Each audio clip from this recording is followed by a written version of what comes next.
preenchendo essa pastinha, os arquivos que eu quero baixar lá naquele site de maneira automática. Você ainda baixa dados da internet manualmente? Nesse vídeo você vai aprender a automatizar isso com Python e ganhar tempo de verdade. Sou Augusto de Eficiência Programada e bora pro código.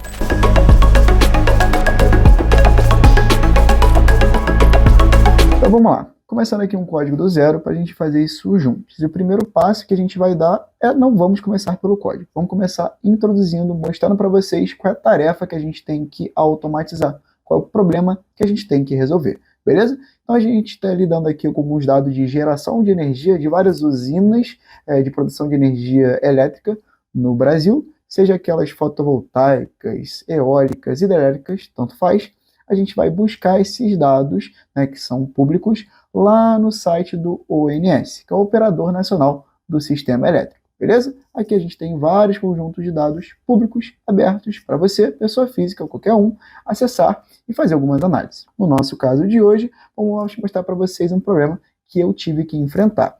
Eu tive que baixar esses dados, tá bom, pessoal? Que eu vou deixar o link aqui na descrição para facilitar vocês entenderem um pouco mais essas bases aqui, esses dados, e para poder reproduzir o código que eu vou mostrar para vocês, tá bom? Então eu tinha esses dados de geração de energia por usina, e eles vêm no seguinte formato. Vamos examinar um pouco como é que estão disponíveis esses dados aqui na internet. Eu tenho alguns dados aqui, eu preciso desse em específico, da extensão Parquet, tá bom? Eu tenho dados aqui no formato anual. Então, o primeiro dado que eu tenho aqui seria o do ano 2000, vou até aqui abrir um outro link, tá bom? Eu tenho o seguinte dado, que seria dos dados referentes ao ano 2001, e assim por diante até o ano de 2021, tá bom, pessoal? Vou scrollando lá para baixo até achar esse arquivo aqui, que para facilitar também vou abrir em uma nova guia, beleza?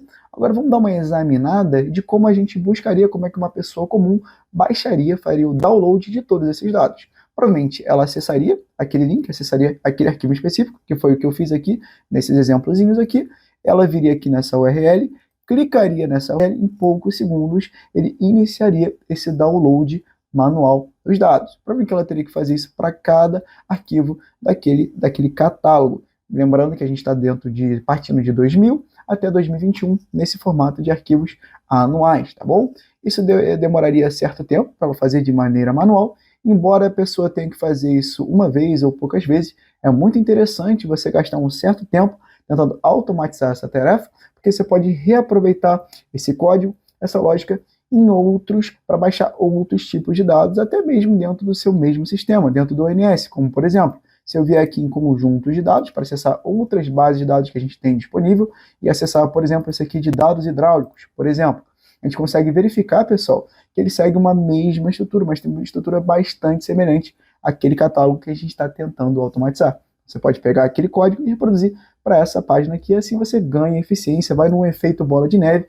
daqui a pouco você não está fazendo nenhuma tarefa manual, beleza? Tá bom? E como eu tenho esse formatinho aqui de acessar o link a partir de um link específico, um link de requisição, eu já adianto para vocês que para fazer essa automação vai ser relativamente simples, não vamos ter que criar nenhum robô mirabolante, beleza? Então já falei demais, já introduzi o problema, mas isso era bem importante, vamos de fato para o código.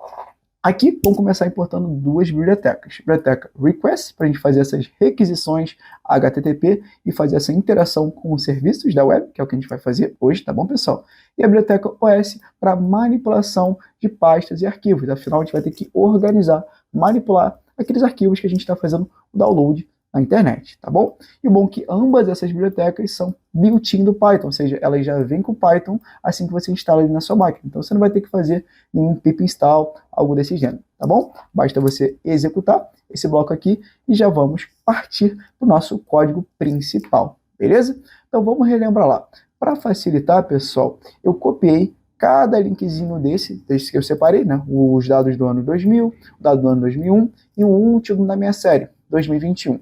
Eu copiei esses links nessa URL e colei aqui num bloco de notas só para a gente dar uma visualizada, examinar esses links aqui, tá bom, pessoal? Para a gente ver se a gente tem um padrão, algo do gênero. Eu vejo que se eu comparo todos esses links aqui referentes a diferentes anos, eu tenho uma URL extremamente similar. Ela segue a mesma URL base, vamos dizer assim, com toda essa terminação aqui destacado, A única coisa que me parece alterar, ser modificada, é justamente essa terminação, essa identificação do ano, referente de fato o ano daqueles dados que você está querendo baixar, fazer o download, beleza? Então parece que segue essa URL base semelhante, essa mesma URL, só faz essa mínima alteração aqui para o final do meu link, beleza? Então a gente vai construir uma lógica que vai seguir o seguinte processo. A gente vai percorrer por todos os anos dos dados que a gente quer baixar, que é de 2000 até 2021, tá bom? E de maneira dinâmica, a gente vai alterando essa URL para incluir, de novo, de maneira dinâmica, o ano que a gente está percorrendo, beleza? A gente vai fazer isso de maneira relativamente simples, construindo o que a gente chama de looping, um looping for dentro do Python, beleza? Então já vamos começar com essa lógica. Vou voltar aqui para o meu código e vamos de fato criar esse loop, tá bom, pessoal? Como é que a gente cria essa iteração, esse loop? Eu vou criar aqui, começando com for, né? E vou criar o nome de uma variável dinâmica, que é ano, é justamente a variável que eu estou percorrendo. Para cada ano, dentro do range que vai desde 2000, do ano 2000, até o ano de 2021, eu vou fazer, basicamente, criar essa iteração nessa linha bastante simples. Só um detalhe, pessoal. Como eu quero incluir o ano de 2021, né, de fato, ele é de fato o último ano da minha série, do meu looping, eu vou botar sempre um a mais. Eu boto sempre um valorzinho a mais, porque eu estou lidando aqui, no caso aqui, nesse range aqui, um intervalo aberto. Se eu botasse 2021 aqui, pessoal, o nosso looping terminaria em 2020. Essa é uma certa pegadinha do Python, mas assim que você aprende uma vez, você nunca vai esquecer, tá bom? Então, no limite superior do meu range, eu sempre boto um valorzinho acima. No meu caso, eu boto 2022, beleza? Assim eu garanto que eu vou criar um loopzinho que vai estar armazenando dentro dessa variávelzinha dinâmica chamada ano, de fato, os anos que eu estou percorrendo. De novo, desse range de 2000 a 2021. Então, vamos lá. Primeira coisa que a gente fez depois que a gente entrou nesse loop, pessoal, é criar aquela URL específica daquele ano. Então, para facilitar, eu vou voltar aqui no meu bloco de notas e vou pegar, por exemplo, aqui o do ano 2000, tá bom, pessoal? Criei uma variável chamada URL dados, vou abrir aqui o mais aspas, porque eu vou estar inserindo um link, né, um texto, vou colar aquele linkzinho que eu acabei de copiar e vou fazer o seguinte, se eu deixar o link da maneira que ele está aqui agora, ele vai fazer o seguinte, para cada ano, para cada iteração do meu loop, ele sempre vai estar baixando o mesmo arquivo, o arquivo dos anos 2000, tá bom? Porque eu meio que fixei esse link aqui só para o cara de 2000, para os dados referentes a 2000. Eu tenho que fazer essa modificação nesse link de maneira dinâmica, que foi o que a gente combinou lá no início. Como é que eu vou fazer isso aqui? Ó? Vou fazer uma pequena adaptação nessa minha URL. Eu vou aqui no lugar de 2000, eu vou abrir aqui uma chaves, tá bom, pessoal? Vou apagar esse 2000, o que eu vou botar aqui? Eu vou botar essa variávelzinha dinâmica do meu loop aqui, chamada ano, porque dentro dela ela vai estar armazenando o valor de cada anozinho que eu estou percorrendo. Então já vou adaptar essa URL, esse link, de maneira dinâmica dentro aqui do meu loop, tá bom, pessoal? Mas para isso aqui funcionar, para eu poder trazer o valor de uma variável dentro de uma string, dentro de um texto, eu tenho que fazer o seguinte, eu tenho que seguir esse formatinho aqui de abrir umas chaves, botar o nome da minha variável e falta mais um negocinho aqui. Eu boto um Fzinho aqui antes das minhas aspas, tá bom? Assim eu permito que o Python traga o valor de uma variável, né? No caso aqui ano, para dentro de um texto, de uma string, usando isso que a gente chama de fstrings ou strings formatadas. Beleza? Show de bola. Primeiro passo a gente já fez, que é alterar de maneira dinâmica aquela URL. Agora vamos fazer o seguinte, tá bom, pessoal? A partir dessa URLzinha aqui, que a gente tem, vamos pegar de fato o nome do arquivo que a gente quer baixar. O nome do arquivo, vocês concordam comigo, que é toda essa última parcela aqui dessa minha URL, isso aqui tudo que vem antes dele, não me importa. O nome de fato do arquivo é este daqui, tá bom? Tanto que quando a gente baixar, pessoal, só mostrando aqui o gabarito para vocês, eu vou organizar os arquivinhos aqui, vou baixar os arquivinhos, organizar eles de fato pelo nome deles. Então o arquivo que eu estou criando, fazendo download, eu quero de fato que seja o nome daquele arquivo que já está na minha URL, no meu link, tá bom, pessoal? Então como é que a gente vai pegar só essa última parcela desse link? Muito simples, a gente vai utilizar um método de manipulação de strings, de texto. E para deixar isso mais didático, eu separei aqui um exemplinho para a gente. Olha a lógica que a gente vai ter que criar aqui. Ó. Fixei aqui aquele linkzinho para o arquivo de ano 2000. Vou fazer o seguinte, tá bom?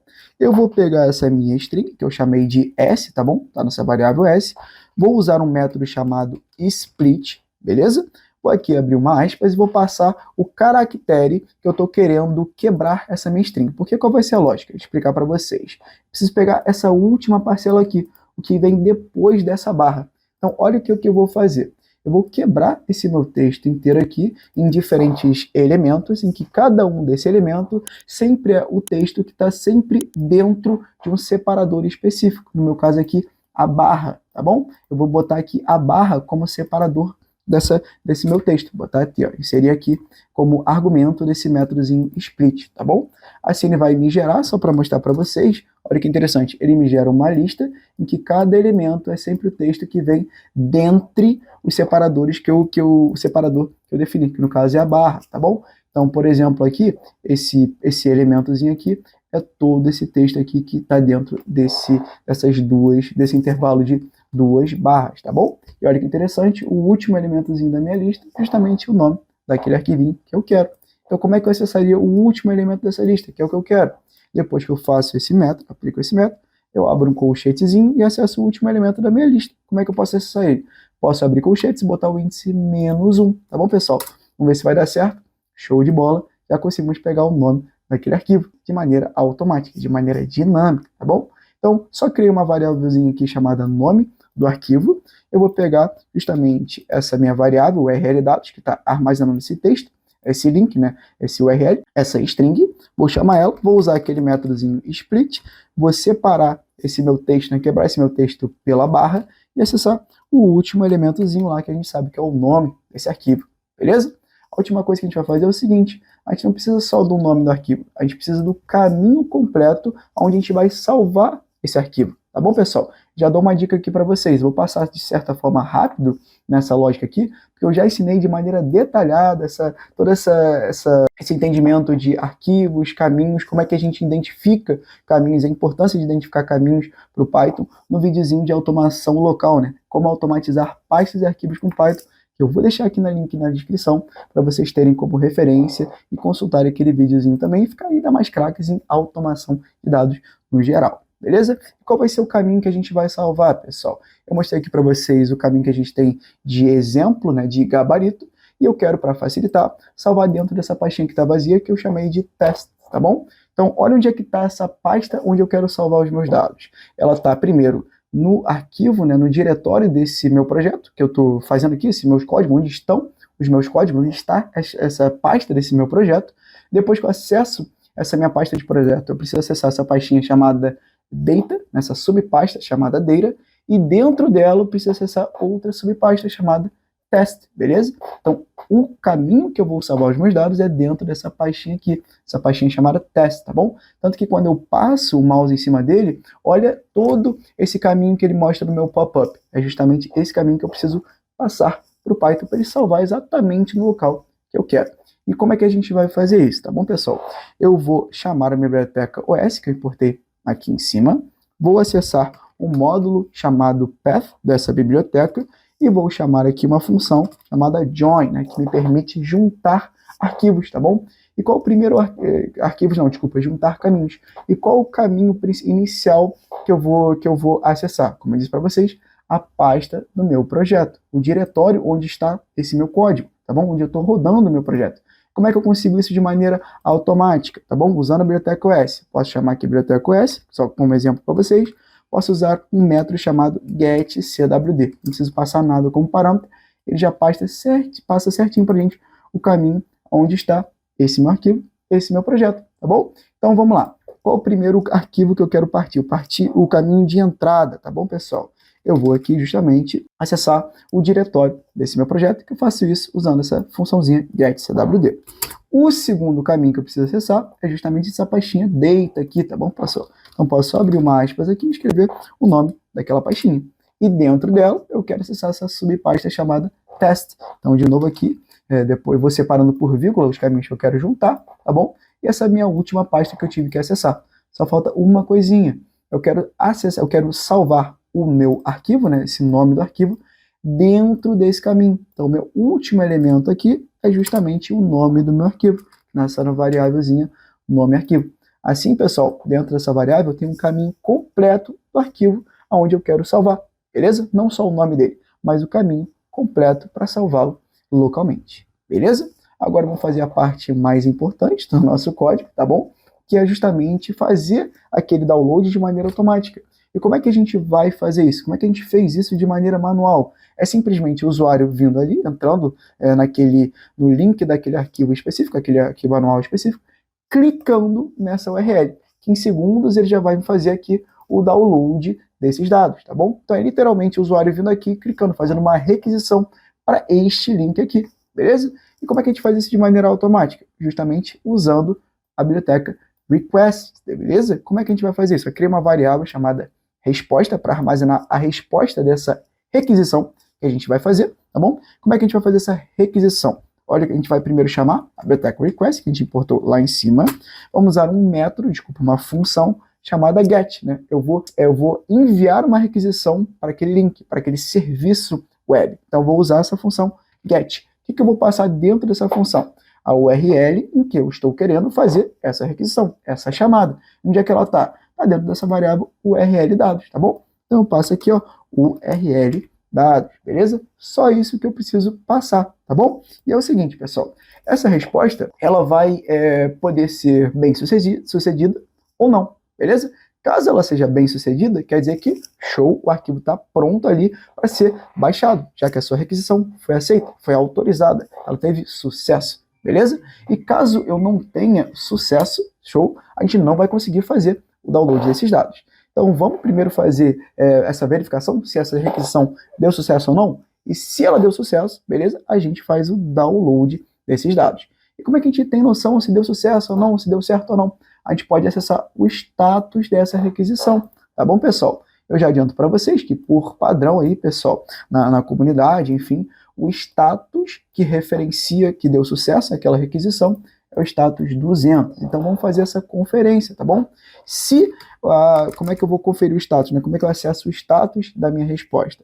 Eu vou aqui, ó, chamar a minha variável resposta, acessar ela, e vou acessar um atributo chamado status code, né? O código de status daquela requisição, tá bom? Eu vou conferir se ele é igual a 200, tá bom, pessoal? Se ele é igual a 200, aí sim eu consigo pegar esse arquivo, tá bom? E baixar aqui localmente na minha máquina. Como é que eu vou fazer isso, tá bom, pessoal? Lembrando que esse arquivo, né, que eu estou querendo baixar, é o conteúdo dessa minha resposta, tá bom? Porque essa minha requisição, essa minha resposta, ela tem diferentes atributos. Um deles é o código daquele status, beleza? Que a gente acessou aqui. O arquivo de fato que a gente está querendo baixar é o conteúdo dessa resposta, é o atributo content, tá bom? Então a gente poderia acessar dessa forma aqui, tá? Que a gente vai acessar daqui a pouquinho. Vou voltar, porque nesse caso aqui a gente quer acessar de fato o código, mas vamos lá. Como é que a gente vai fazer essa escrita de arquivos, né? A gente vai baixar e escrever ele localmente.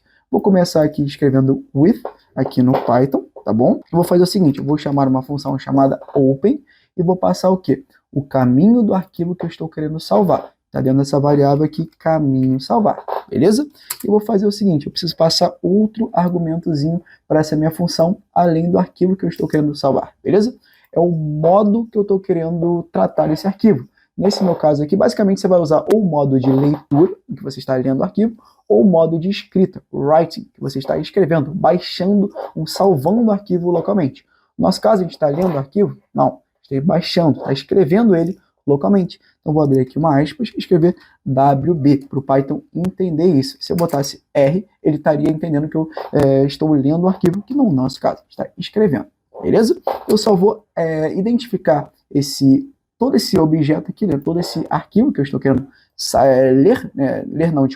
escrever localmente, como aqui vou dar um nome para ele, arquivo local, tá bom? Vou botar aqui 2 pontos e vou de fato fazer essa escrita, né, de fato pegar o meu arquivo e salvar lá na pasta que eu estou querendo salvar, beleza? No formato aqui, ele vai no nosso gabarito, né, a nossa intenção é criar todos esses arquivos aqui, escrever todos esses arquivos aqui dentro da pasta que a gente quer, no nosso caso é test, que atualmente está vazia, mas a gente vai preenchendo ela. Como é que a gente vai fazer isso? A gente vai pegar esse meu arquivo local, tá bom? E vou aqui chamar um método chamado write, né, de escrever. E o que eu vou fazer aqui, pessoal? Eu vou escrever o quê? O conteúdo daquela minha requisição, que de fato são os meus dados, aquele meu arquivo.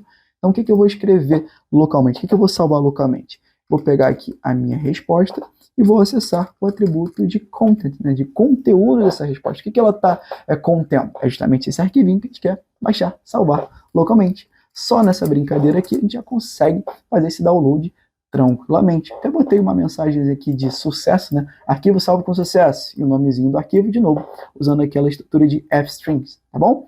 E o que a gente fez aqui? A gente fez a conferência, né? Se deu sucesso aquela requisição.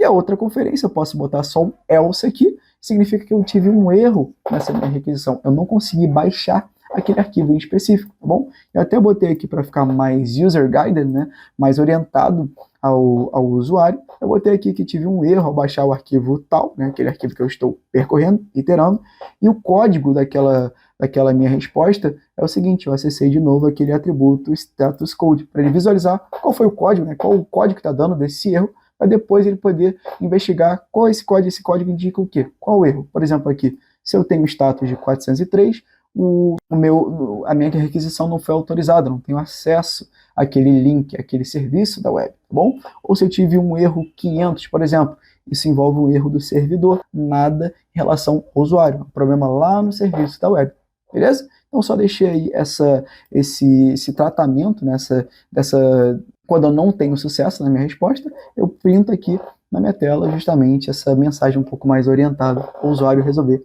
esse erro. Beleza? Então, basicamente isso. Se eu rodar esse código aqui, pessoal, ele demora um pouquinho, logicamente, que ele vai fazer download de todos aqueles dados. Ó, pelo visto, ele já conseguiu escrever 2 arquivos. Vamos dar uma olhada. Tá vendo aqui? Ele já está preenchendo essa pastinha com os arquivos que eu quero baixar lá naquele site de maneira automática. Tá bom, pessoal? Vou deixar rodando aqui, mas ele demora uns instantinhos. Só vou finalizando o projetinho de hoje, dando uma dica para vocês, que a gente tem uma playlist, pessoal, de automação de tarefas com Python. Tem vários projetinhos nessa linha aqui, e você vai lá, maratona ele para ficar craque em automação de dados, tá bom? E se vocês quiserem, pessoal, tem até uma possível parte 2 para esse vídeo. Por quê?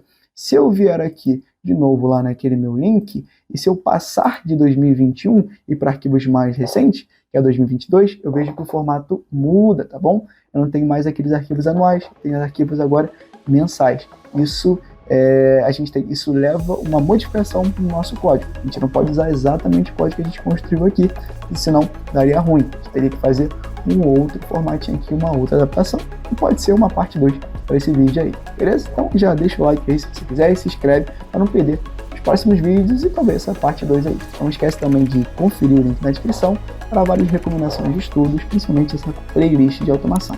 Então, vou ficando por aqui com os estudos e até mais.